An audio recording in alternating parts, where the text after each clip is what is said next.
What we have today, Insta360 hooked it up with the new ACE Pro. I'm not a camera whiz. I don't really know all the ins and outs behind any camera. I like to be able to throw it on my helmet and take off to the track, as I know most of you guys are too. So we're gonna review this camera. I haven't even opened it up yet. I got a box full of attachments. My goal is to give you guys a true review straight out of the box. I'm currently using the small Insta360 Go, but when riding, I do have a few issues with the audio and the wind noise.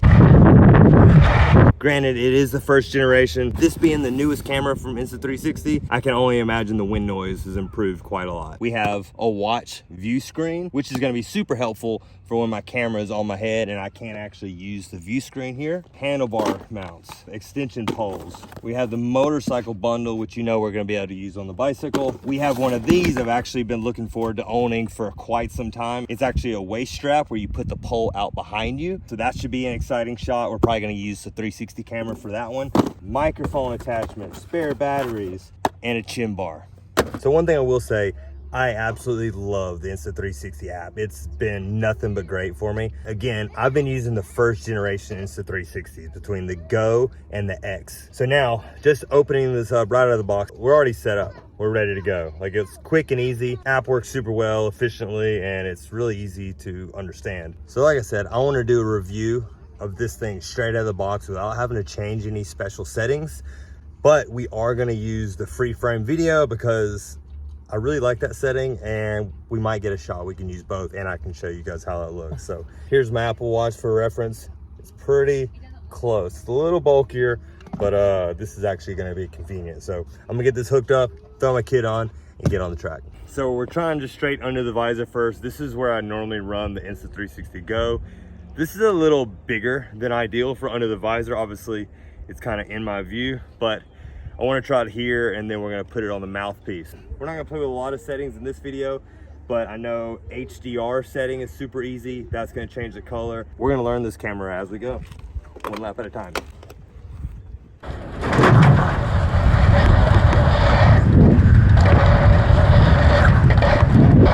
This camera is definitely way too much in my field of view, so we're going to go ahead and switch this to the mouthpiece. This isn't ideal for like a race setup. It gives a killer view. Well, some of you might race with it, I don't know, but I can actually see the screen from this view, so I can actually set it up, which makes it way better. So we're gonna try this. All right, same settings, this camera's not in my face now. As of right now, I can't see the camera at all, which is obviously nice. Couldn't really check my view, but it's kind of windy out here, so me talking, we should be able to get a good idea of how this audio is doing. The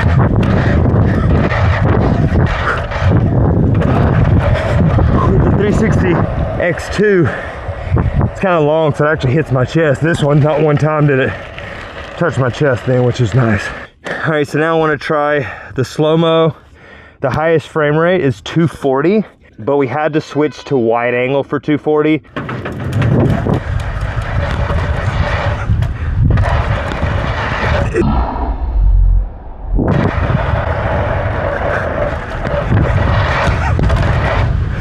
That's my 3-year-old, hey!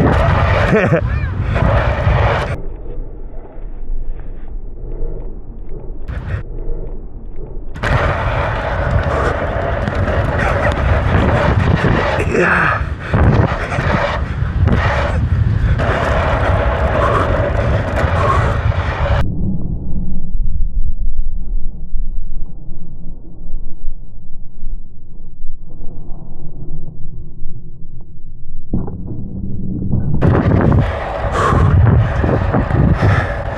The field of view wasn't as big on that one, but hopefully that 240 frames look good. Got the unicorn mount on. Normally, I can't see the field of view. From this angle, my visor is in the widescreen, but the vertical, I could tilt it down a hair to get full frame vertical, but then obviously it's gonna cut the top of my head off. I really love how you can see this as you go, and we still haven't even turned the watch on. Next lap, we'll connect the watch and see how that view looks. Sweet. Ready, Coop? This view is definitely not ideal if you're racing or on a track with other people, but it's nice when you're by yourself. But you obviously have a 2-foot pole as a distraction out in front of you. You really gotta learn to look past it and not look straight ahead like that.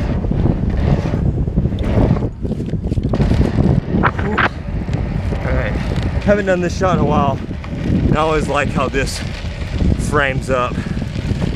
As I was playing with the screen, I realized if we it zooms in. And it looks like it's a super clear zoom as well. That's pretty cool. Tap again, zooms back out. That's cool. We can do that while recording. This camera has so much, and I can't say it enough. I am not a camera whiz. I've been using these things for years.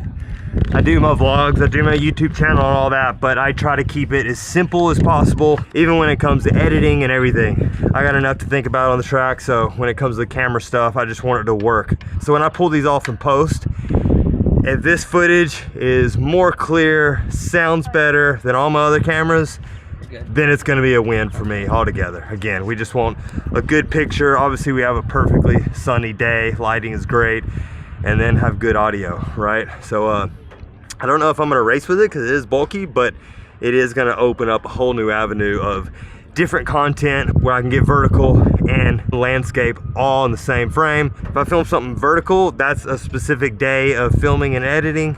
If I film something widescreen for my YouTube, that's a whole nother day and picture. And you kind of visualize how you're gonna edit those two things. And this camera, I have vertical and I have widescreen. So it's the best of both worlds. So, and now with, and still looking clear like this and not getting grainy, this is sick. So I'll flip this screen away and now I can see everything from the watch, which is sick.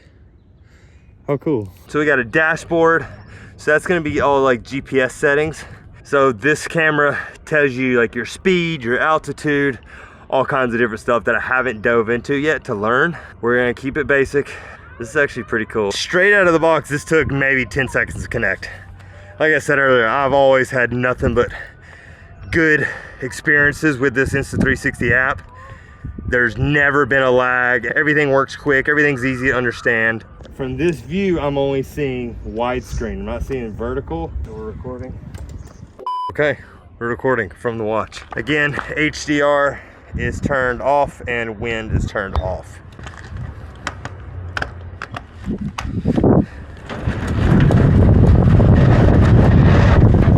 I can hear the wind really good in my helmet. I'm hoping the camera's even picking it up like I'm hearing it.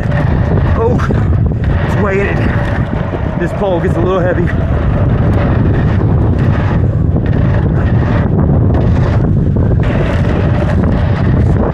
Check the watch. Oh, we're looking good. And stop recording. This is very convenient because we're about arm length away to grab this, so this watch is cool. Now, I wanted to test this out. This is a back strap that goes around, sits on your lower back. You extend this pole out and that pole is gonna stick up behind you. But it's got the little tripod thread on the end. Unless I'm overlooking something, I don't have a way to hook this camera up to this attachment. Be strictly for my 360 camera, which honestly I think it's gonna look better for my full 360 camera.